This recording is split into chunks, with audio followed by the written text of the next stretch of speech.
Well, let's bring in now my Wednesday night panel. Please welcome, as always, the online editor of The Spectator Australia, Alexandra Marshall, and the brilliant cartoonist for the Daily Telegraph, Warren Brown. Great to see you both.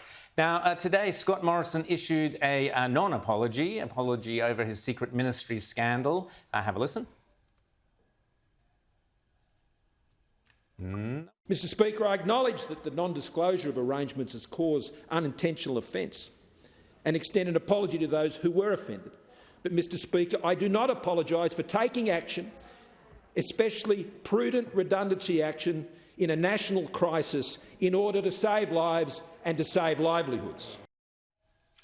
So, Warren, was that an apology or not an apology, or was it the right thing to say? How did you read this morning's statements from the former Prime Minister?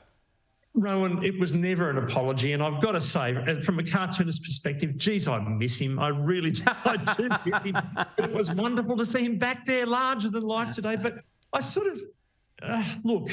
I didn't feel sorry for him, but it was it was a get, wasn't it? It was payback, that whole thing today, and I thought it was shabby from Labor and Anthony Albanese to do that to him today. We know that. We know he's stuffed up big time, and we don't know why he did it. And it's bizarre. We've been all through that, but to sort of spit roast him again and sort of put him in the tumbril cart and take him out to the Place de la Concorde to be guillotined once again, I think that was it was just crass, and it was beneath really what Anthony Albanese should have been doing. And that sort of very sombre, august explanation as to why they were doing it, cut it out. We know why they were doing it. It was just to get back. And, look, what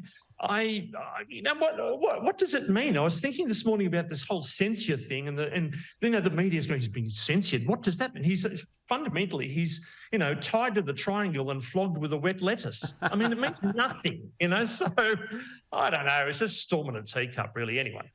Well, Warren, I'm confused because I'm already anticipating your next Daily Telegraph cartoon, and I'm tossing up between the knitters at the guillotine, the French tricoteurs who used to sit around knitting while people's heads were chopped off. So I think you've got Scomo. That's right. How much per head? That's right. Yes. Exactly. Or you've got the wet lettuce tied to the thing being wet. Maybe do both. And stick them on alternative pages or something. Well, indeed. Well, in fact, what it was fundamentally, from my perspective, was that they're concentrating so much on this minuscule thing with Scott Morrison. What about everything else? What about interest rates? What about housing? What about fuel? What about energy? That's what they should be looking at.